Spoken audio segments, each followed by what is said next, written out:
राम राम जय जय शंकर हर हर शंकर ஸ்ரீ குருபியோ நம. இறைவனுடைய படைப்புல கட்டுக்கடங்காத கணக்குல அடங்காத எத்தனையோ ஜீவராசிகள்லாம் இந்த உலகத்திற்கு. எத்தனை ஜீவராசிகள் இருந்தாலும் அத்தனை ஜீவராசிகளுக்கும் ஏதோ ஒரு காமனாலிட்டிஸ் இருந்துட்டே தான் இருக்கு இல்லையா? அதாவது சாதாரண மனுஷன்லேருந்து வேறுபடுத்தி பார்க்கும்போது ஏதோ 84 லட்சம் ஜீவராசிகள் சில பேர் சொல்ற, 84,000 சில காவியங்கள்லாம் சொல்றது. எது எப்படி இருந்தாலும் நமக்கு தெரிஞ்சே எத்தனையோ ஸ்பீஷீஸ் உலகத்தில் இருக்கதான் செய்யுது. அதாவது ஊர்வன, பரப்பன, நீரில் இருப்பன, தரையில் இருப்பன, அப்புறம் மரங்கள், அப்படி இப்படின்னு நிறைய இருக்கத்தான் செய்யுது. இது கூட ரொம்ப அழகா நம்ம மாணிக்க வாசகர் ஒரு இடத்துல சொல்லுவாரு. அவர் என்ன சொல்லுவாருனாக்கா, அப்பா நான் கண்ணுதான் தன் கருணை கண்காட்ட வண்டு எய்தி எண்ணுதற்கு எட்டாய் எழிலார் கழல் இறைஞ்சி பெண் நிறைந்து மண் நிறைந்து மிக்காய் விளங்கொழியாய் எண் நிறைந்து எல்லை இலாதானே நின் பெருஞ்சீர் பொல்லாவினை என் புகழுமாறு ஒன்றறியன். அப்பா உன்னை பத்தி புகழ்ந்து சொல்லணும்னு எனக்கு ஒண்ணுமே தெரியாது, உன்னோட பாதத்தை தான் நான் பணிவேன். நீ விண்ணிலையும் நிறைஞ்சிருக்க, பூமியிலையும் நிறைஞ்சிருக்க, ரெண்டுக்கும் நடுவுல பாலமாவன் நின்று விலங்கு ஒளியா கூட நீ இருந்திருக்க. உன்னுடைய பெருமைங்கிறது அளவுக்கு அடங்காது. இதை சொல்றதுக்கு என்னால முடியுமோ முடியாது. ஏன்னா பொல்லாவினியன் ஏகப்பட்ட ஒரு தவறுகள் பாவங்கள்லாம் பண்ணிருக்கேன். பல ஜென்மங்கள் எடுத்து, எந்தெந்த ஜென்மங்கள் எடுத்து நான் பாவம் பண்ணுங்கிறது கணக்கே கிடையாதுப்பா. ஆனா சுருக்கமா சொல்லணும் அப்படின்னு சொன்னாக்க, நான் புல்லா பிறந்திருக்கலாம், பூண்டாக பிறந்திருக்கலாம், புழுவா இருந்திருக்கலாம், மரமாக இருந்திருக்கலாம், இல்ல பல விதமான மிருகங்களாக கூட இருந்திருக்கலாம், பறவைகளாகவோ பாம்பாகவோ, சரி கல்லான மலையா கூட இருந்திருக்கலாம். அதுக்கு உயிர் இருக்குங்கிறானே. நான் தேவ கணங்களா இருந்திருக்கலாம், மனிதரா இருந்திருக்கலாம், பேயா இருந்திருக்கலாம், பிரம்ம ராட்சசா இருந்திருக்கலாம், அப்புறம் பெரிய ராட்சசர்கள், பராக்கிரமம் வாய்ந்த ராட்சசர்களா இருந்திருக்கலாம், இல்ல முனிவர்களாகவோ தேவர்களாக கூட இருக்கலாம். இப்படி எத்தனையோ ஒரு நகரம் நகராத இப்படி ஸ்தாவர ஜங்கம இதுக்குள்ள இத்தனை பிறவி எடுத்தேனே, எல்லா பிறவி எடுத்தெடுத்து இழைத்தேன். ஒரு இடத்துல ஒருத்தர் சொல்வார், இது மாதிரி என்னை பெற்று பெற்று எத்தனையோ தாய்கள்லாம் கரைச்சு போயிட்டா, என்னை படைச்சு படைச்சு அந்த பிரம்மாவும் கரைச்சு போயிட்டான். ஆனாலும் என்னுடைய பிறவிங்கிற வினை மாத்திரம் விட மாட்டேங்கிறது நான் கர்மா பண்ணிட்டே இருக்கிறதுனால தான் அப்படி ஆயிட்டே இருக்கு அப்படின்னு ரொம்ப வருத்தப்பட்டு அவர் சொல்வார். இப்ப இத்தனை ஸ்பீஷீஸ் இருந்தா கூட எல்லாத்துக்கும் ஒரு காமனா இருக்கிறது என்னன்னாக்க, பசி இருக்கு, தாகம் இருக்கு, அப்புறம் ஒரு தூக்கம் இருக்கு, நித்திரை இருக்கு, அதுக்கப்புறம் ஒரு இன்னும் சொன்ன காமம் இருக்கு, அதுக்கு எல்லாத்துக்குமே இருக்கு. பட் பயம்ங்கிறது எல்லாத்துக்கும் காமனா இருக்கு. மனுஷனுக்கு மாத்திரம்தான் சிந்திக்கக்கூடிய ஒரு கடவுள் அந்த சக்தியை கொடுத்துருக்கான். இது ரைட்டா, இது ரைட் இல்லையா, இதை பண்ணலாமா, இதை பண்ணக்கூடாதா, இதனால விளைவுகள் நன்னா இருக்குமா நன்னா இருக்காதா, இது எது பண்ணா நல்லது, எது பண்ணா தீது, இது எல்லாத்தையும் எண்ணி பார்த்து ஆராய்ந்து அறிந்து, அது அந்த ஆறாவது அறிவுன்னு சொல்லக்கூடிய அந்த பகுத்து ஆராய்ந்து அறிந்து அதுபடி செயல்படக்கூடிய மனசு போன போக்குல போகாத புத்தி சொல்றபடி கேட்டு வாழறதுக்கு பகவான் ரெண்டையும் கொடுத்துருக்கான். நம்மளை படைக்கும் போதே ரெண்டையும் கொடுத்தான். தாட்ஸ்க்கு மனசை கொடுத்துட்டான், அதை நிர்ணயம் பண்றது நல்லதா கெட்டதா நிர்ணயம் பண்ணி நடக்கிறதுக்கு புத்தியும் கொடுத்துட்டான். இது ரெண்டும் இருந்து கூட நம்ம அதை எவ்வளவு தூரம் அதை உபயோகப்படுத்துறோங்கிறது டிஃபரெண்ட் கொஸ்டின். பயம் அப்படின்னு எடுத்துக்கும் போது, பயம் யாருக்கு இல்லைன்னா எல்லாருக்கும் இருக்கு. முதல்ல சுகம் அப்படி அனுபவிச்சுட்டு இருக்கும் போது, எத்தனை நாளைக்கு இந்த சுகம் நிலைச்சிருக்கும், எப்ப துக்கம் வருமோ வந்துடுமோ அப்படின்னு ஒரு பயம். ரொம்ப சாப்பிடுறோம், ரொம்ப ஆசையா இருக்கு, சந்தோஷமா இருக்கு, எல்லா ஐட்டம் நல்லா இருக்கு, எதையுமே விடுறதுக்கு இஷ்டம் இல்லை, அது எந்த உணவையும் நம்ம வீணாக்க கூடாது அப்படின்னு சொல்லிட்டு எல்லாத்தையும் சாப்பிட்டுட்டு வந்த உடனே பயம், ஐயோ இதனால எதாவது பயம், இது வயிற்றுக்கு அஜீரணம் ஆயிடுமோ, இல்ல சுகர் ஏறிடுமோ, இப்படி ஒரு வியாதி வருமோன்னு பயம்.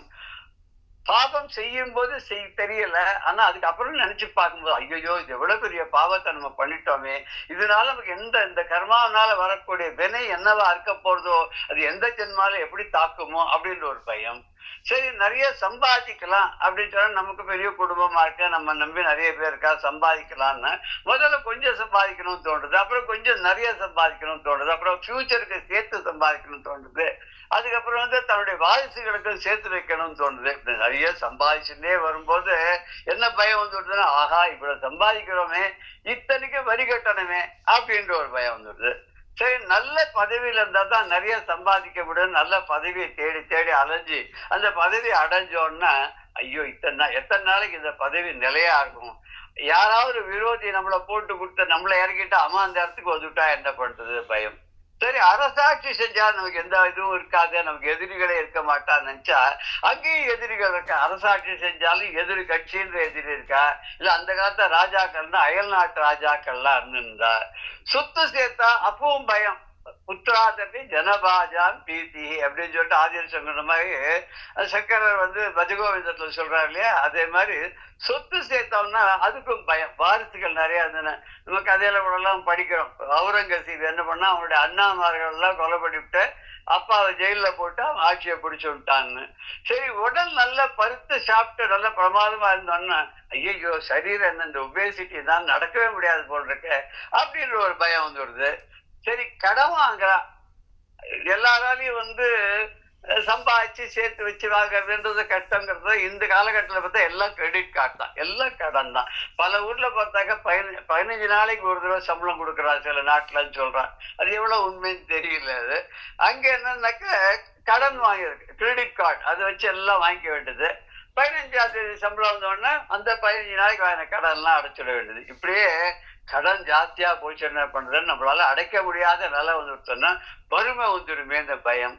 இந்த புலன்கள் எல்லாம் பஞ்சேந்திரியங்களோ ஞானேந்திரியங்களோ கர்மேந்திரியங்களோ இதெல்லாம் இப்படி எத்தனை நாளைக்கு உழைச்சுட்டே இருக்கும். நமக்கு இப்ப உழைக்க உழைக்க உழைக்க நமக்கு என்ன பயம் வந்துடுது, ஐயோ இதெல்லாம் பாழாயிட்டேன்னு என்ன பண்றது, இதுக்குலாம் ரீப்ளேஸ்மெண்ட்டே கிடையாதுன்னு அந்த காலத்துல பயம். ஆனா இப்ப ரீப்ளேஸ்மெண்ட் பண்ண முடியும், எந்த ஒரு பாகமா இருந்தாலும் உடம்புல ரீப்ளேஸ்மெண்ட் பண்றா. ஆனா அதுக்கு எவ்வளவு செலவாகும், எங்க போறது அதுக்கு அப்படின்ற ஒரு பயம். சரி, நம்ம எத்தனை நாளைக்கு இளமையாவே இருப்போம், இளமையா இருக்கும்போது தெரியறது இல்லை. ஒரு அளவுக்கு அந்த இளமையை தாண்டி ஒரு 40 45க்கு வரும்போது ஆஹா இந்த தலையில ஒரு முடி அப்படியே நரைச்சு வந்துருக்கே அப்படின்னு நம்ம வயசாயிட்டு இருக்கா, நம்ம பைஃபோக்கல் லென்ஸ் போட்டுக்கிறோமே, கண்ணு கொஞ்சம் மங்கிண்டே வருது, வயசாயிட்டா, காது கொஞ்சம் கேட்காத மாதிரி இருக்க, ஒருவேளை இயரிங் ஏடுக்கு போகணுமா, உடனே அந்த முதுமை வந்த உடனே ஆமா இதெல்லாம் நம்ம பண்ணிண்டா கூட நம்மள அந்த யமன் விட்டுடானும், விட மாட்டானே. ஒரு நாளைக்கு இவர் சொல்ல கலபத்தி ஏர்மாமிசை எதிர்படுவான்னு, கார்மாமிசை காலன்வரில் கலபத்தி ஏர்மாமிசை எதிர்படுவான்னு இவர் கந்தர் அனுபூதியில சொல்லுவார். அந்த யமன் ஒரு நாள் நிப்பான்ப்பா, கையில பாசக்கயிறோட எரும மாட்டு மேல ஏறி இருந்து நிப்பான் எதிர, அப்ப நீ உன்னோட வேலாயத்தோட வாசல்ல நின்னுக்கோ அப்படின்னு சொல்றாரு. அபிராமி பெற்று அதே தான் சொல்லுவார். என்னை தேடி வெவ்விய காலன் மேல் வரும்போது வெளி நிற்கவேன்னு அப்படிதான் சொல்லுவார். பயம்ங்கிறது சரி, நம்ம தனியா இருந்தா பயம் இல்லையானா, தனியா இருந்தாலும் ஒரு இடம் தெரியாத பயம். நமக்கு ஏதாவது ஆயிடுச்சுன்னா யாரை கூப்பிடுறது, யார் கூப்பிட்டா வருவா அப்படின்ற பயம். வயது முழுந்தால் மரண பயம். வளமை பிறந்தால் கௌரவம். நமக்கு வளமையெல்லாம் செழிப்பா சுகமா ஒவ்வொன்றுக்கும் போது இது ஏதாவது குறைய ஆரம்பிச்சுன்னு சொன்னா மற்றவாள்லாம் நம்மளை மதிக்க மாட்டாளோ, நம்முடைய கௌரவம் எல்லாம் போயிடுமோன்னு பயம். சரி, சொத்து சேர்த்து நகையா சேர்த்து வைக்கலாம், பணமா சேர்த்து வச்சாலும் திருடன் எடுத்துன்னு போயிடுவான், நகையா சேர்த்து வச்சாலும் திருடன் எடுத்துன்னு போயிடுவான். இந்த பெரியவா சொல்ற மாதிரி திருடன் ஒருத்தந்தான் அத்வைத்தியம். அவனுக்கு எதை பார்த்தாலும் தங்கம் மொத்தம் தான் தெரியுமா, இது வளையனோ இது சங்கிலியனோ இது மோதிரம்னோ கொலுசுனோ தெரியாது. இதை பார்த்தா இது தங்கம் தான், அவனுக்கு வேண்டியது தங்கம் எடுத்துன்னு போய் எங்கேயோ மார்வாடி கடையில வித்தான்னா அவனுக்கு பணம் கிடைக்கும். அவன் தான் நிஜமான அத்வைத்தியம் சொல்வார். இது மாதிரி எதுக்கு எடுத்தாலும் நமக்கு ஒரு பயம் இருக்க. இந்த பயம் இல்லாத இருக்கிறதுக்கு பெரியவரெல்லாம் சொல்றான், என்னத்தடா நீ கொண்டு வந்த, என்னத்தடா நீ கொண்டு போற, எல்லாம் இந்த வழியில சேர்த்தது தானே, இந்த வாழ்க்கையில சேர்த்தது தானே, வரச்சியும் ஒண்ணு வரல, போர்ச்சியும் ஒண்ணு வரல, இது இருந்தா என்ன போனா என்ன, ஏன் இது பயப்படுற இதுக்காக. அது பட்டினத்தார் பாடல்ல கூட ஒரு நல்ல சொல்லுவார், பிறக்கும் பொழுது கொண்டு வந்தது ஒன்றும் இல்லை, பிறந்து மண்மேல் இறக்கும் போது கொடு போவதும் இல்லை, இதுல இடை நடுவேர் குறிக்கும் இச்செல்வம் சிவன் தந்தது என்று கொடுக்க அறியாது இறக்கும் குலாமருக்கு நான் என் சொல்வேன் கட்சி ஏகப்பன். இது எல்லாமே சிவன் கொடுத்ததுதான். நான் இந்த பௌலவத்துக்கு வந்த போதும் ஒண்ணும் கொண்டு வரல, போகும்போதும் ஒண்ணும் கொண்டு போல. இந்த இடையில வந்தது எல்லாம் அந்த இறைவன் தந்த பரிசுன்னு நினைச்சுட்டு இல்லாதவாளுக்கும் கொஞ்சம் கொடுத்து சந்தோஷமா இருக்கலாமேப்பா அப்படின்னு தோண மாட்டேங்கிறது. இப்ப ஏற்பட்ட வாழை பத்தி நான் என்னத்தை தான் சொல்றது? என்ன எடுத்துக்கோ, எனக்கு ஏதாவது பயம் இல்லாத நிம்மதியா இருக்கலாம் அப்படின்னு சொன்னா என்னாலையும் அது முடியல. ஏன் முடியல அப்படின்னா, நான் ரொம்ப பொல்லாதவனா இருக்கேன், தவ நெறியில நில்லாதவனா இருக்கேன், அப்புறம் புலன்களை எல்லாம் அடக்காதவனா இருக்கேன், நல்ல கல்வி கற்காதவனா இருக்கேன், நல்ல ஆசிரியரை தேடி போகாதவனா இருக்கேன், நல்ல அடியார்கள் பால் சென்று அவளோட சேர்ந்து உன்னை பத்தி புகழ்ந்து உன்னுடைய திருவடியை அடைந்து உன்னை பாடி அப்படி எல்லாம் இருக்கணும்னா அதுவும் இல்லாதவனா இருக்கேன். உண்மை சொல்றேன்னா உண்மையும் சொல்லாதவனா இருக்கேன். இப்படி உன்னுடைய திருவடிக்கு அன்பு இல்லாதவனா இருக்கேன். நான் ஏன்பா இந்த லோகத்துல பிறந்தேன் அப்படின்னு சொல்லி அவர் ரொம்ப வருத்தப்பட்டுக்கிறார். சரி, அது மாதிரி நாமளும் வருத்தப்படுறோமான? நம்ம வருத்தப்படலை. சரி, வருத்தப்படாட்டாலும் சில பெரியவாள்லாம் என்ன பண்றான்னு, அப்பா நீ எப்படி கேஷுவலாவது கேள, நீ இதுக்காக உட்காந்து டயத்தை செலவு பண்ணி ஒன்னும் கேட்க வேண்டாம். அந்த உன்னை படைச்ச இறைவன், இன்னி வரைக்கும் உன்னை காப்பாத்தின்னு இருக்கிற இறைவன், உன்னுடைய ஃபியூச்சரையும் நிர்ணயம் பண்ணக்கூடிய அந்த இறைவன் இருக்கானே, அந்த இறைவனை பத்தி சொல்றாங்களே நிறைய பேர், அதெல்லாம் கேளு, ஏன் கேட்க மாட்டேங்கிற அப்படிங்கிற. அதை கேட்கணுன்றதுக்காகவே என்ன பண்ணாங்க, இந்த முனிவர்கள்லாம் அந்த சூத முனிவரை போய் பார்த்து அந்த காசியில அந்த ஒரு மண்டபத்தில் போய் உட்கார்ந்து கேட்டா, அவர் என்ன பண்ணார், சூத முனிவர் ஆரம்பிச்சு கதையெல்லாம் சொன்னார். அவரை சொன்னார், இந்த தலம், தீர்த்தம், மூர்த்தி, இந்த 3 நாளையும் சிறந்து விளங்கக்கூடிய ஒரு இடத்த சொல்லு நீங்கெல்லாம் கேட்டு. அது என்ன சொல்லணும்னா, இதுக்கு ரொம்ப சரியான ஆள் யாருன்னா நாரத முனிவர். நாரத முனிவர் தான் சரியான ஆள் அப்படின்னு எல்லாம் சொன்னா. அப்ப அந்த காலத்துல எல்லா முனிவர்களும் என்ன பண்ணாங்க, பிரம்மாவோட கூட வந்த முனிவர்கள்லாம் அவர் அஸ்வமேத யாகம் பண்ணி திரும்பி போன உடனே அப்ப எல்லாரும் என்ன பண்ணா, நேர போய் நாரத முனிவர்கிட்ட போய் கேட்டான். நாரத முனிவர்கிட்ட போய் நீங்க எங்களுக்கு இதெல்லாம் பத்தி சொல்லுங்களேன். அவர் சொன்னார், நான் அதெல்லாம் சொல்றதுக்கு எனக்கு அவ்வளவு தகுதி கிடையாது, என்னால முடியாது. எனக்கே குருஸ்தானத்துல இருந்தவர் சனத்குமார் தான். அவர்கிட்ட வியாச முனிவர் தான் கத்துண்டார், எல்லாத்தையும் கத்துண்டு அப்புறம் தான் 18 புராணங்களையும் தொகுத்து கொடுத்தார். நீங்களும் அவரை போய் கேளுங்க. சரி, எல்லாரும் என்ன பண்ணா வியாச முனிவர்கிட்ட போய் கேட்கலாம் அப்படின்னு போனோம்.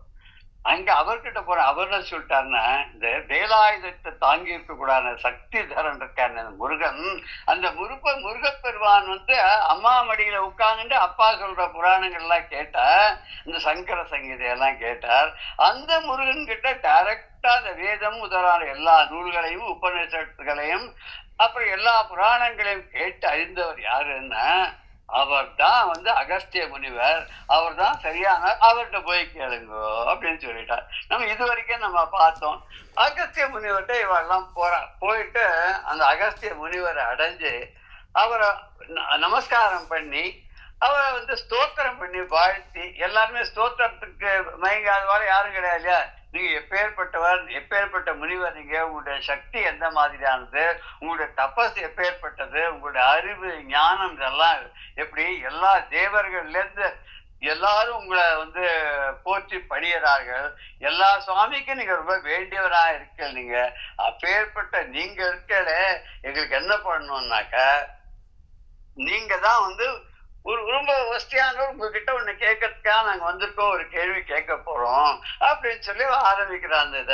இதுல வந்து 227வது பாடல்ல திருவிளையாடல் புராணத்தை பரஞ்சோதி முனிவர் ஒரு எப்படி இவாள்லாம் போய் அவர் அப்ரோச் பண்ணா அப்படிங்கறத ஆரம்பிக்கிறார்.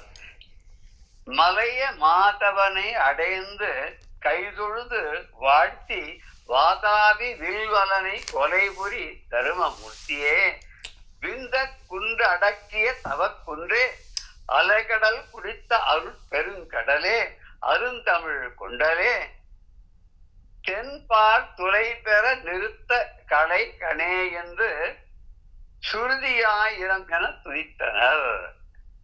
இது வந்து ஓரளவுக்கு ஈஸியா புரியுது இல்லையா. மலைய மாதவனை அடைந்து கைதொழுது வாழ்த்தி வாதாதி வில்வனை கொலை புரி தருமமூர்த்தியே, விந்த குன்று அடக்கிய தவக்குன்றே, அலை கடல் குடித்த அருட்கடலே, அருந்தமிழ் கொண்டலே. இதெல்லாம் அப்படி ஓரளவுக்கு புரியுதாப்புல இருக்கு இல்லையா. ஆமா ஆமா. இதுல வந்து ஒரு சில விஷயங்களை வந்து I want you to elaborate. அதுல சிலதெல்லாம் வரப்போறேன் இதுல. So that it will be interactive. ஒரே இதுவா இல்லாத மழை பெஞ்ச மாதிரி சோன சிறபூஜையில மழை பெஞ்ச மாதிரியும்பா. இப்ப அங்க கூட மழை 365 நாளும் சேர்ந்த மாதிரி இல்லைங்கிறா. நம்ம அந்த மாதிரி இல்லாத ஒரு இன்டராக்டிவா ஒரு பார்ட்டிசிபேட்டிவா பண்ணலாம் அப்படின்றதுல நான் அது ஒரு இடத்துல வந்து I am going to ask you to elaborate. இதுக்கு என்ன இது என்ன அந்த முனிவர்கள்லாம் என்ன பண்ணா அகஸ்திய முனிவரை போய் அடைந்தார்கள் அப்படிங்கிறத நம்ம பார்க்கிறோம். அடைந்து அவரை கைகளால வணங்கி வாழ்த்தி மலைய மாதவனை அடைந்து கைதொழுது வாழ்த்தி கையெடுத்து கும்பிட்டா அதோட அப்படியே நிக்கல. அவரை வந்து வாழ்த்தா புகாரா, நீங்க எப்பேற்பட்டவர், நீங்க வாழணும், நீங்க என்னன்னைக்கு இருக்கணும், போற்றி போற்றி ஜெய ஜெயான்லாம் சொல்றோமோ இல்லையா, அது மாதிரி அவரை வந்து உங்களுக்கு எதொன்றும் வெற்றி உண்டாகட்டும் அப்படின்லாம் சொல்லிட்டு அவர் பண்ணிருக்க சொல்லக்கூட சில நிகழ்வுகளை எல்லாம் ஞாபகப்படுத்துறார். நீங்க எப்பேற்பட்டவர் மகான், நீங்கள் உங்களுடைய மகத்துவம் எப்படிப்பட்டது, இதெல்லாம் நீங்க புரிந்தேளே அப்படின்னு சொல்றதுக்காக என்ன பண்றான்னா வாதாபி வில்வலன் என்ற அசுரர்களை எல்லாம் கொன்று அடக்கிய அறமூர்த்தியேங்கிறார். அறமூர்த்தின்னு தர்மஸ்வரூபமாக இருக்கக்கூடிய மூர்த்தியே, நீங்கள் வாதாபி என்ற அசுரனையும் வில்வலன் என்ற அசுரனையும் கொன்றீர்கள் அல்லவா அப்படின்னு கேட்கிறார். அது என்ன கதை அது வாதாபி வில்வலன்? வாதாபி ஜீர்ணோபவங்கிறா இல்லையா, அந்த ஒரு வாதாபியும் இல்வலனும் ஏதோ ஒரு இவளோட அசுர பெண்மணியோட பிள்ளைகள் அவ ரெண்டு பேரும். அதுல ஆமா ஆமா துர்வாசர் அஜமுகிக்கு பிறந்தவர்கள் தான் இல்வலனும் வாதாபியும். ஆமா ஆமா இது ஸ்காந்த புராணத்துல இருக்கு அந்த கதை. அப்போ அவ ரெண்டு பேரும் வந்து எல்லாரையும் போறவா வரவா எல்லாரையும் வந்து ஒருத்தர் அந்த அந்த முனிவரை வந்து இதுவா மாற்றி ஒரு விலங்கா மாற்றி அதுக்கப்புறம் சமைச்சு போட்டு இது பண்ணுறா. ஸோ ஒருத்தன், அதாவது இல்வலனை வந்து இல்லை வாதாபி தான் வந்து மனுஷனாக அந்த ஒரு விலங்காக மாறி இல்வலன் வந்து சமைச்சு அந்த அந்த அனிமலையே வெட்டி சாப்பாடாக கொடுக்குறா அந்த முனிவருக்கு. ஒருத்தர் கொடுத்தா அதை சாப்பிடணுங்கிறது இருக்குது. ஸோ அதை சாப்பிட்டதுக்கப்புறம் இவன் வந்து வாதாபி வெளியில் வாங்கறச்சே இப்போ உடனே வயத்தை கிழிச்சுட்டு வருவா. அப்போ அந்த முனிவர் செத்து போயிட்டாருன்னா அவளுக்கு ஆகாரமாக ஆயிடுறா. அப்படி தான் அவள் ஒவ்வொரு முனிவரையும் அவள் கொல்றா. அதில் அகஸ்தியர் வரும்பொழுது அதே மாதிரி வாதாபியை சமைச்சு போடுறச்சே ஆட்டா மாற்றி அவனை வந்து சமைச்சு போடுறச்சே இவர் அகஸ்தியர் வந்து வாதாபி ஜீர்ணோபவன்னுட்டு வயத்தை தடவிடுறார் சாப்பிட்டு முடிச்ச உடனே. அவன் கூப்பிட்டா வெளியில் வரல, அதனால அவனை கொன்னுடுறாருங்கிறது தான் அங்கே இது.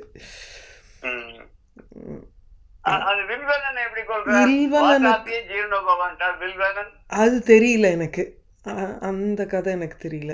நான் நினைக்கிறேன் இவன் வந்து அவ ரெண்டு பேரும் அண்ணன் தம்பி இல்லையா, அதனால நம்முடைய சகோதரனை இவர் வந்து இந்த மாதிரி பண்ணிட்டாருன்ற கோபம் வந்து அவன் வந்து பழையபடி ராட்சச ரூபத்தை வந்து இவரை தாக்கியிருப்பான் இருக்கும். இவர் அப்படியே ஒரு கையால நிறுத்தி சாபம் போட்டிருப்பார், அவனும் அப்படியே எரிஞ்சு போயிருப்பான். அப்படி இப்ப இந்த வாதாபி அந்த வாதாபிக்கும் இந்த வாதாபி கணபதிக்கும் என்ன சம்பந்தம்?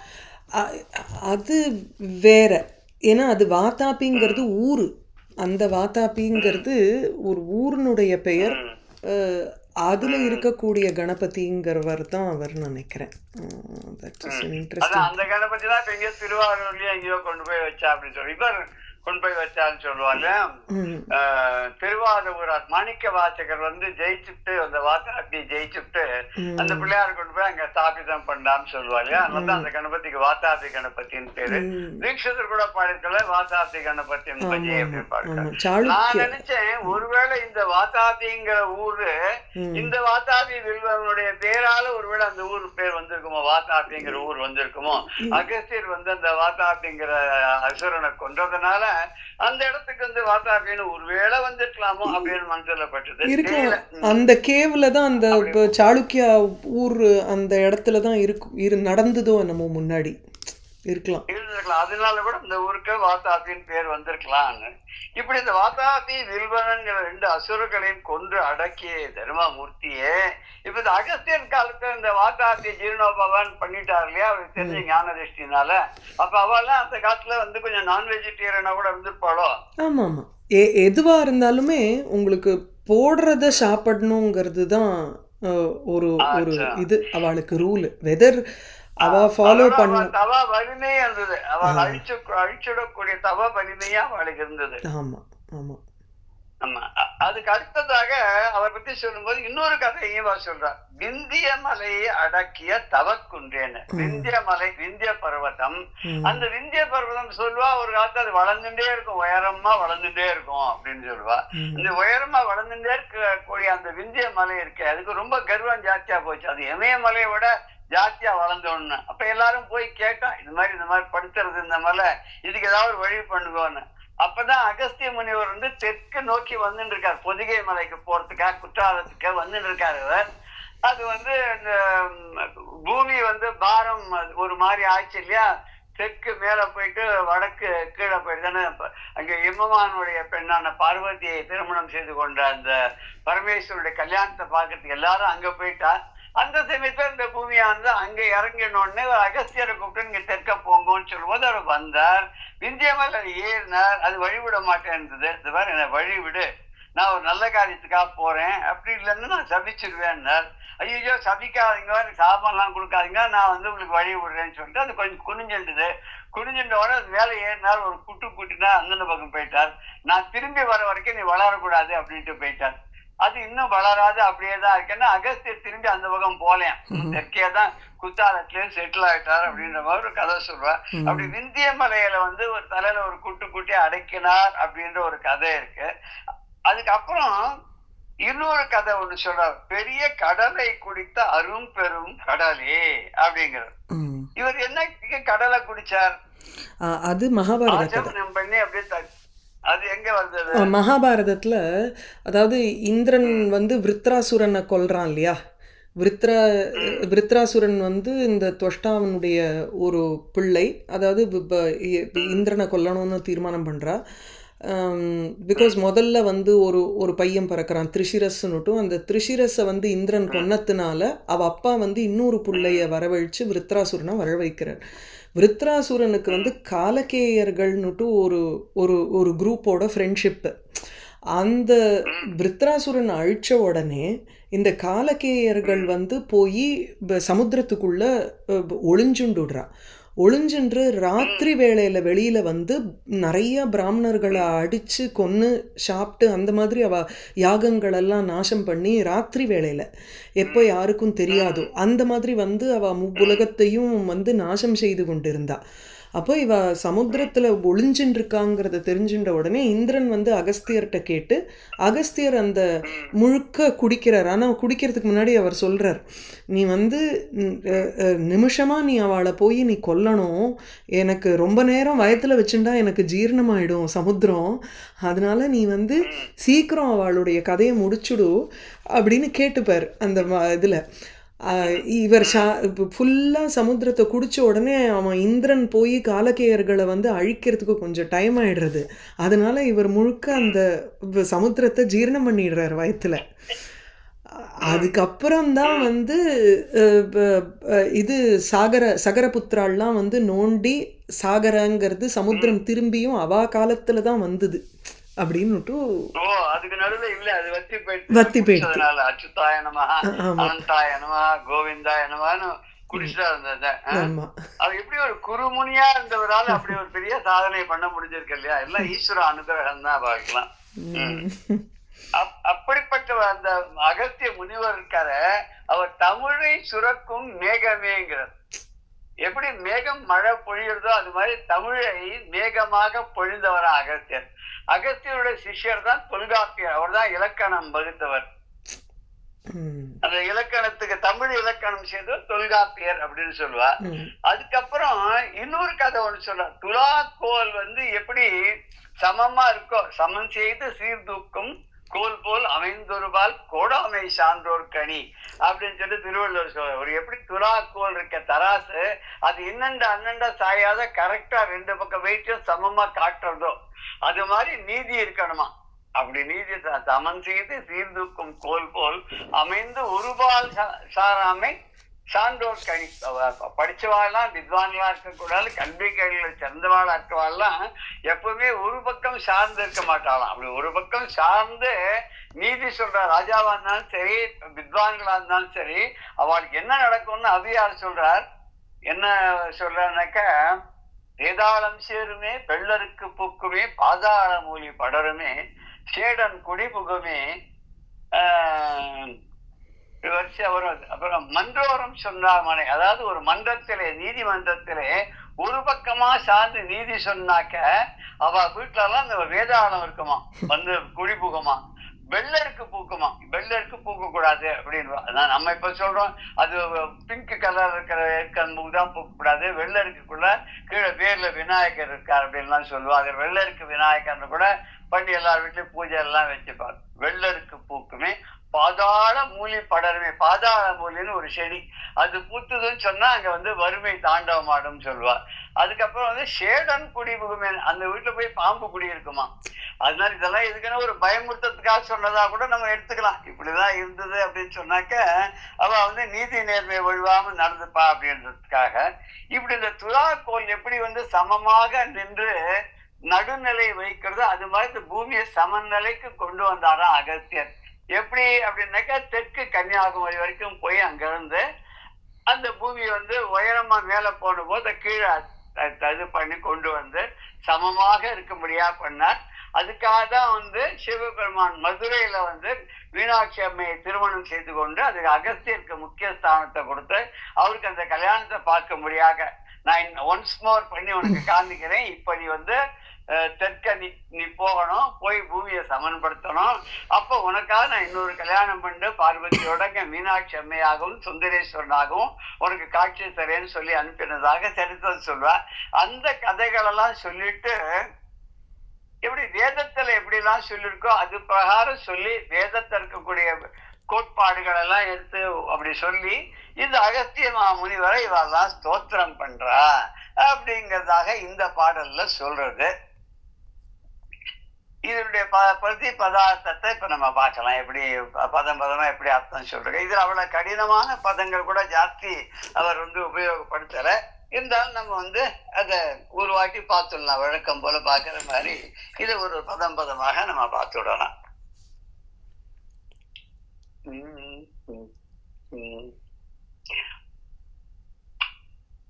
மலையம் மாதவனை அடைந்து, மலைன்னா இங்க பொதிகை மலை. பொதிகை மலைங்கிறத குற்றால மலை.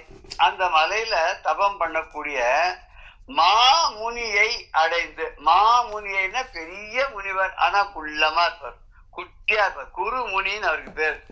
குருமுனினா குறுகிய உடம்பை உடைய, சின்ன உடம்பை உடைய, முனிவர்களிலேயே ரொம்ப சிறியவராக இருக்கக்கூடியவர். நம்மளோட ரொம்ப குள்ளமா யாரும் இருந்தாக்கா அகஸ்தியர் மாதிரி வரான்பார் அப்படின்னு சொல்றோம் இல்லையா. ஆனா அகஸ்தியர் இருக்கிற பெருமை அவளுக்கு இருக்குமா, இருக்காது.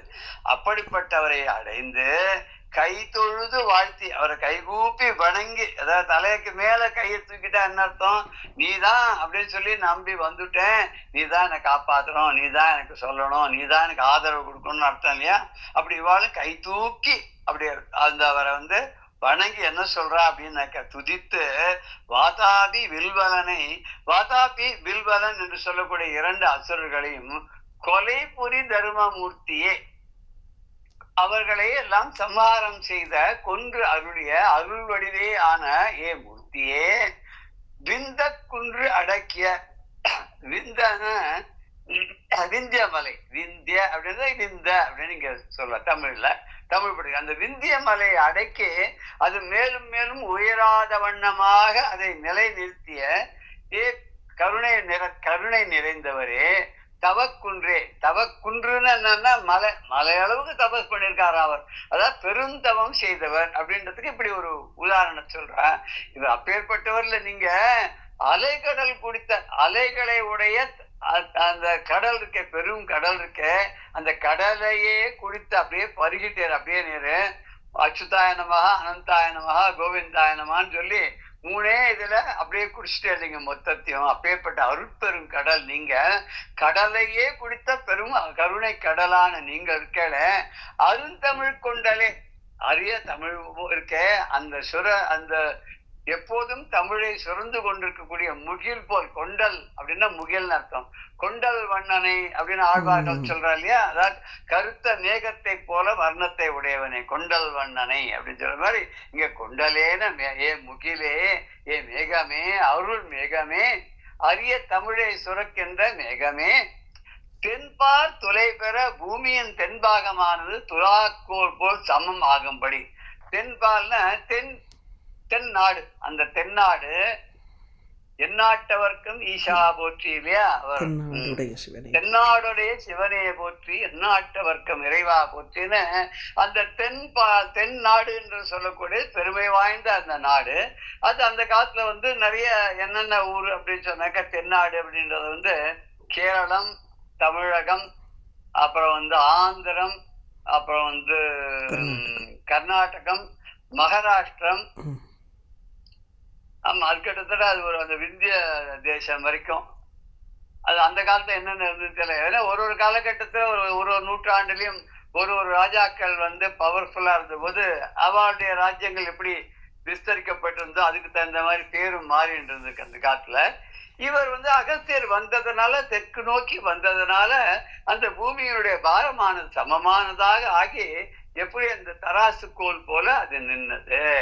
அப்பேற்பட்ட ஒரு பெருமையை வாய்ந்தவரே அப்படின்னு சொல்லி ஸ்ருதி 1000 என துதித்தனர். அதாவது வேதங்கள் எப்படி துதிக்கிறதோ அது மாதிரி ஆயிரக்கணக்கான இதெல்லாம் எடுத்து கோட் பண்ணி வேதத்திலேருந்து ஸ்ருதியிலேருந்து எடுத்து சொல்லி இவர் ஸ்தோத்திரம் பண்ணா.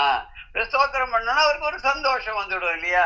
அதான் நம்ம இந்த கதையெல்லாம் பார்த்துட்டோம். வாதாபி வில்வலனை கொன்றது, விந்திய மலையை அடக்கினது அப்படி பார்த்தோம். பூமியை சமமாக பண்ணது அதையும் நம்ம பார்த்தோம். அதுக்கப்புறம் பொதிகை மலைக்கு அவர் வந்த உடனேயே இந்த பூமி சமமாயிட்டு அப்படின்றது இதெல்லாம் கந்த புராணத்துல திருக்கல்யாண படலம் அப்படின்னு சொல்றதுல அதுல இருக்கு அப்படின்னு சொல்ற. இதுல கடலை குடிச்ச வரலாறு கூட இந்திரனுக்காக இது நடந்த கதைங்கிறது இது பின்னாடி ஒரு இடத்துல வரப்போறது. அந்த வரப்போறதுன்றது அவ சொல்றா. இதுல இப்பேற்பட்ட மூவகை சிறப்பும் உள்ளதான ஒரு இடம் அது. இத பத்தி கூறு அப்படின்னா ஸ்தலம், தீர்த்தம், மூர்த்தி மூன்றிலும் சிறந்த ஒரு சிவஸ்தலத்தை சொல்லுன்னு கேட்டதுனால அந்த கேள்விக்கு பதில் சொல்ல போறார், அகஸ்தியர் சொல்ல போறார். என்ன சொல்ல போறார் அப்படின்னு பார்க்கலாமா? மூவகை சிறப்பும் உள்ளதோர் தான மொழிகன உள்ளதோர் தான மொழிகன முகமலர்ந்து அருள் கூர்ந்து யாவையும் உணர்ந்தோன் முத்தி மண்டபத்தில் ஈரிரு தோகையின் வன் திறக்கும் சேவல்கள் தமையும் ஐங்கரந்தனையும் சேவல் கொடியுடைய வடிவேல் காவலந்தனையும் வடநிழல் அமர்ந்த கண்ணுதர் பரனையும் பணியார். இந்த 3 விதமான சிறப்புகளையும் உடைய அதை பத்தி சொல்லணும். 3 வித ஸ்தலம், தீர்த்தம், மூர்த்தி என்று 3 வகையான சிறப்புகளை உடைய உள்ளது ஒரு தானம் மொழிக என இப்படி இருக்கக்கூடிய ஒரு ஸ்தானம்னா ஒரு இடம். அந்த இதை நீ எனக்கு கூறுன்னு நீங்கெல்லாம் கேட்டேன். அதுக்காக இப்ப நான் ரொம்ப சந்தோஷமா முகம்பலன் நம்மளே ஒருத்தர் கேட்கிறாளே, அவ என்ன கேட்கிறாளோ அவளுக்கு நமக்கு தெரிஞ்சதை நம்ம அவளுக்கு சொல்லணும் அப்படின்றது சாஸ்திரம் சொல்றது. தனக்கு தெரிந்தவற்றை பிறரோடு பகிர்ந்து கொள்ளாமல் தான் மாத்திரம் வைத்துக் கொண்டே இருப்பவனுக்கு அடுத்த பிரிவில் பிரம்மராட்சஸ் அப்படின்லாம் சொல்றான். அதெல்லாம் எவ்வளவு தூரம் உண்மைங்கிறது நமக்கு தெரியாது. அது ஒரு பயமுறுத்தத்துக்காக கூட சொல்லியிருக்கலாம். அதாவது தனக்கு தெரிஞ்சதை எல்லாரோடையும் பகிர்ந்து கொள்வதுங்கிறது அப்பதான் அறிவு வளரும். ஏன்னா ஒரு விளக்குல இருந்து இன்னொரு விளக்கு ஏற்றும் போது 2 விளக்கு ஆயிடுது இல்லையா. அது ஒரு விளக்கு வச்சு 1000 விளக்கு ஏற்றலாமே. அது மாதிரி இது ஒருத்தர் அறிவாளியா இருக்கும்போது அவர் நிறைய பேருக்கு சிஷ்யர்களுக்கு சொல்லி கொடுத்தாருன்னா நிறைய குருமார்கள்லாம் பிற்காலத்துல வருவார். தலையெடுத்து வருவார்களே, அதைத்தான் இங்க சொல்றது. அப்படி ஒரு ஸ்தானம் இருக்கு சொல்லு அப்படின்னு சொன்ன உடனே இவர் முகம் மலர்ந்து எல்லா நூல்களையும் கற்று உணர்ந்த அந்த அகஸ்திய முனிவர் சந்தோஷம் அடைந்து முக்தி மண்டபத்தின், அந்த முக்தி மண்டபத்தானே எல்லாரும் சேர்ந்திருக்கா, அந்த தட்சிணாமூர்த்தியினுடைய மண்டபத்துல அங்க எல்லாரும் சேர்ந்திருக்கா, அந்த மண்டபத்துக்கிட்ட போயிட்டு ஈரிரு தொகையின் வந்து இறக்கும் சேவல்கள் தமையும், ஈரிருன்னா 2 2 4 4 என்ற கணக்கு கொண்ட அங்க வந்து கோழிகள் வந்து அங்க வந்து அடைக்கலம் போந்துதான். இதுக்கு என்ன சொல்றா அப்படின்னாக்க, இந்த 3வது யுகத்துல காசியில யாரோ தந்தான் மகானந்தன் அப்படின்னு ஒரு அந்தணன் தான். அவன் வந்து நிறைய கொடுந்தொழில்கள்லாம் நிறைய கெட்ட நடத்தினால் நிறைய தப்பு தவறுகள்லாம் பண்ணினாலும் அவனோட சுற்றத்தார்கள்லாம் கோபம் கொண்டு அவனை விரட்டிட்டாளாம், அந்த ஊரை விட்டு விரட்டிட்டாளாம்.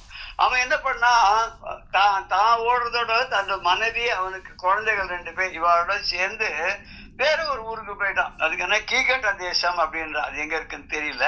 அங்க போயிட்டு அவன் போயிட்டே இருக்கானாம். போற வழியில அங்க இருக்கிற வேடர்கள் கையில மாட்டிண்டு அவ இந்த 4 பேரையும் கொன்னுடுறாளாம். கொன்ன உடனே இவாள்லாம் என்ன பண்றாருனாக்கா அடுத்த பிறவி எடுத்துடுறான். அடுத்த பிறவி சேவலாகவும் அவனுடைய மனைவி வந்து பெண் கோழியாகவும் அந்த மக்கள் 2 பேரும் வந்து அது குழந்தைகளாகவும் நேர காசிக்கு போறாளாம். அந்த காசியில போய் அந்த முக்தி மண்டபத்தை அடைஞ்ச உடனே அவளுக்கு முக்தி கிடைச்சோடுதான். அவ பிறவி எடுத்தா அங்க சேவலாகவும் கோழியாகவும் குஞ்சுகளாகவும் பிறவி எடுத்து அந்த காசிக்கு போன உடனே அந்த காசியில் அந்த முக்தி மண்டபத்தை அடைஞ்ச உடனேயே அந்த மண்டபத்துல வந்து அவளுக்கு முக்தி கிடைச்சுடுத்து அப்படின்னு.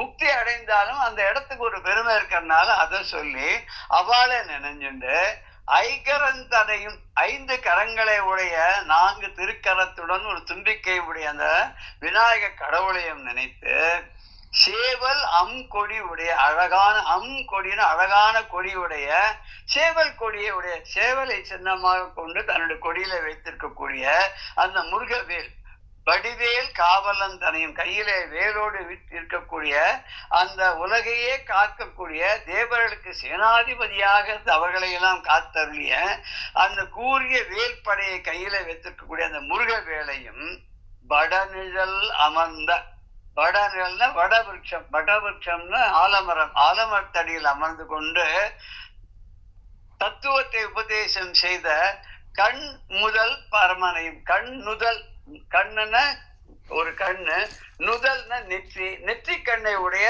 அந்த தட்சிணாமூர்த்தி அந்த பரசிவனையும் நெற்றியில் கண்ணை உடைய அந்த பரமேஸ்வரனையும் பணியா வணங்கி அவரை தொழுது ஆரம்பிக்க போறார். எப்படி ஆரம்பிக்க போறா, அந்த முக்தி மண்டபத்துல இந்த அவ கேட்ட கேள்விக்கு பதில் சொல்ல போற. எப்பேற்பட்ட ஸ்தலம், பெருமை வாய்ந்த ஸ்தலம், அந்த ஸ்தலத்துல தலம் தீர்த்தம் மூர்த்தி 3மே சிறப்பாக உள்ளது. அப்பேற்பட்ட தலத்தை எப்படி சொல்றதுக்கு முன்னாடி எப்பவுமே எதை சொல்றதா இருந்தாலும் ஒரு கடவுள் வாழ்த்தோட ஆரம்பிக்கிறது ஒரு பద్ధதி அந்த காலத்துல இருந்து வந்துட்டு இருக்கு. அதுவும் எப்பவும் பார்த்தாக்க முதல்ல விநாயகர் ஸ்துதி, அப்புறம் வரிசையா ஒருத்தர சொல்லி, இப்ப இந்த பஜனை பந்ததியில கூட பார்த்தா முதல்ல வந்து அந்த பந்ததி முதல்ல விநாயகரை பத்தி ஆரம்பிச்சுட்டு அதுக்கப்புறம் குரு ஸ்தோத்திரம் பண்ணி அப்புறம் மற்ற கடவுளை எல்லாம் பாடி அது தோடைய மங்கலம் வரைக்கும் வந்து அதுக்கப்புறம் நாம சங்கீர்த்தனை ஆரம்பிக்கிறா இல்லையா. அதே மாதிரி எல்லா காரியம் பண்றதாலும் இறை வணக்கத்தோட ஆரம்பிக்கிறதுன்றது காலந்தொட்டு வந்த ஒரு பழங்காலத்திலே வந்த ஒரு நடைமுறையாக இருந்துருக்கு. அந்த நடைமுறையின்படி இவர் என்ன பண்றாருன்னா, அந்த நம்ம கோழியினுடைய கதையை பார்த்தோம் இல்லையா, அதுல வந்து இந்த மகானந்தன் அப்படின்னுடைய அந்த மறையவன், அந்த வேதம் ஓதியவன், உணர்ந்தவன், அறிந்தவன், அவன் தகாத முறையில வாழ்க்கையை நடத்தினதுனால அவனும் அவனுடைய மனைவி மக்களையும் சுற்றத்தார்கள்லாம் விரட்டி அடிச்சு அவ ஒரு காட்டு வழியா வரும்போது வேடர்களால் கொல்லப்பட்டு அடுத்த பிறவியாக சேவல் கோழி அது குஞ்சுகளாக எடுத்து காசிக்கு வர, காசியவே நினைச்சிருந்தா அங்க போய் காசிக்கு போய் சேரலான்னு, அதனால காசியை வந்து அடைந்தார்கள். அந்த முக்தி மண்டபத்தை அடைஞ்ச உடனே அந்த இடத்துல அவ வந்து முக்தி அடைந்தார்கள். இருந்தாலும் கோழியாக வந்து அந்த இடத்த அடைஞ்சதுனால அவளுக்கு முக்தி கிடைச்சதுனால அவளையும் நினைச்சுண்டு, ஏன்னா முக்தியை தரக்கூடிய அந்த காசி கஷேத்திரத்தையும் நினைச்சுண்டு அதுக்கப்புறம் அழகான சேவர் கொடியை கையில் தாங்கிய வேலோடு இருக்கக்கூடிய அந்த முருக வேலையும் நினைத்து வடவிருட்சம் என்று சொல்லக்கூடிய ஆலமரத்தினுடைய அடியிலே அமர்ந்து தவம் செய்யக்கூடிய தவக்கோலத்தில் இருக்கக்கூடிய நிஷ்டையிலே இருக்கக்கூடிய அந்த தட்சிணாமூர்த்தி ஆகிய பரமேஸ்வரனையும் நினைத்து, அவர் எப்பேற்பட்டவர்? நெற்றியில ஒரு கண் இருக்கக்கூடியவர். அவர் முக்கண்ணன் பேர் இல்லையா, 3 கண்களை உடையவர். அவருக்கு 18 கண்கள் வந்தது. எப்ப வந்தது?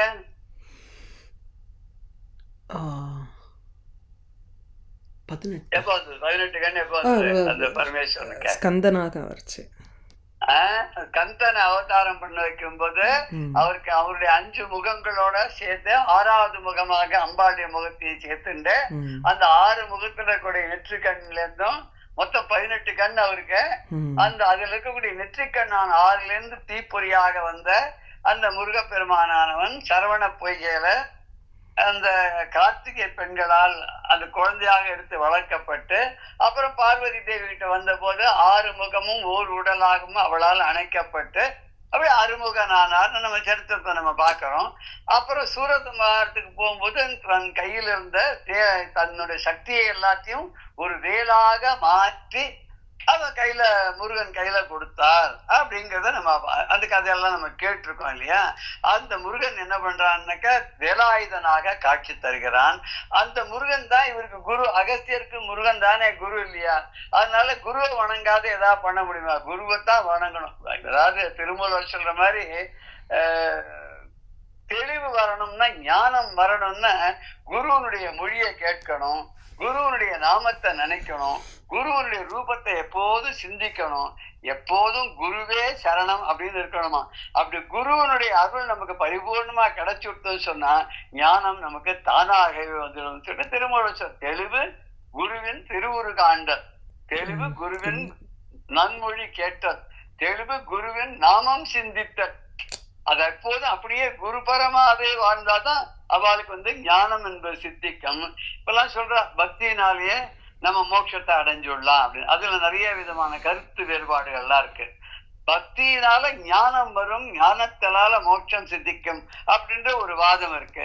இல்ல அதெல்லாம் ஒண்ணுமே வேண்டாம், நாம சங்கீர்த்தனை பண்ணி அதுல பக்தி பரமா இருந்துட்டா அதுவே போரும். பக்தி பரமா இருந்துட்டான்னு என்ன அர்த்தம்னா 24 மணி நேரமும் நாம சங்கீர்த்தனமே பண்ணிருந்து பக்தியிலேயே திளைத்து அதை தவிர வேற எதுவும் பண்ணாத அதிலேயே லயித்து போயிருக்கக்கூடியவர்களாக வேற எந்த சிந்தனையும் இல்லாத வாழ்க்கையில வேற எதையும் அடையணுங்கிற எண்ணமே இல்லாத அப்படி ஒரு வாழ்க்கை நிலை, ஒரு தவ நெறி, அதுவும் அந்த நாம சங்கீர்த்தனத்தையும் ஒரு தவ மாதிரி பண்ணக்கூடிய நிலைக்கு நம்ம போயிட்டோம்னா அப்ப அது ஓகே. அப்ப தானாவே அப்பவும் ஞானம் வந்துடுமே. பக்தியினால அந்த நாம சங்கீர்த்தனம் பண்ணி ஒன்றி போயிட்டோம்னா, இறைவனோட ஒன்றி போயிட்டோம்னா அப்பவே நமக்கு ஞானம் வரும். ஞானம் வராத நமக்கு மோட்சம் சித்திக்காது அப்படிங்கிறது மகான்களுடைய ஒரு வாதம், மகான்களுடைய ஒரு தீர்மானம் அப்படின்னு கூட நம்ம சொல்லலாம். அப்படி இங்க ஞானம் வரத்துக்கு நம்ம அந்த ஞானத்தை தரக்கூடியவனாக ஞானகாரகனாக இருக்கக்கூடிய அந்த முருகப்பெருமானையும் இவர் வணந்து அவனுடைய தகப்பனாராக இருக்கக்கூடிய முக்கண் முதல்வனாகி இருக்கக்கூடிய அந்த தட்சிணாமூர்த்தியையும் வணங்கி மேல என்ன சொல்லணும் அப்படின்றதுக்காக ஏற்பாடுகள் எல்லாம் இவர் பண்றார். அடுத்த பாடல் அங்கையற்கண்ணி தன்னையும் எந்த ஆலவாயனையும் இதய பங்கயத்து இருத்தி சமாதியில் இருந்து பரவசம் அடைந்து பார்வதிக்கு சங்கரனார் செய்த சங்கிதையை தாராசுடன் உடல் 2ஆக செங்கை வேல் விடுத்து சேவகன் எனக்கு திருட்டினான் அணைய சங்கீதையில். அதாவது அந்த கந்த புராணத்துல அகத்தியர் தனக்கு எப்படி முருகனே சொன்னா, அந்த முருகன் யாரு, எப்பேற்பட்டவன் அவன், அவனுக்கு அம்மா அப்பா யாரு, அவனை எப்படி இவர் தொழுதார், அவனை எப்படி அடைஞ்சார், அவன்கிட்ட இருந்து எப்படி எல்லாத்தையும் கத்துண்டார், அப்படி கத்துண்டதை இவருக்கெல்லாம் எப்படி சொல்ல போறார், அதெல்லாம் ஒரு கோடி காட்டியிருக்கார். இவர் அந்த பாடல்ல என்ன அர்த்தம் அப்படிங்கிறத நம்ம பார்த்து அந்த பதம் பதமா பார்த்து இதனுடைய ஒரு தாத்பரியங்கள், இதுக்கு சம்பந்தமான இதோட ஒட்டி இருக்கக்கூடிய எந்தெந்த பாடல்கள் இருக்கோ அதையும் பார்த்து நம்ம அடுத்த செஷன்ல மேற்கொண்டு தொடருவோம். ஜெய ஜெய சங்கர, ஹர ஹர சங்கர, ஸ்ரீ குருபியோ நம. ராம் ராம்.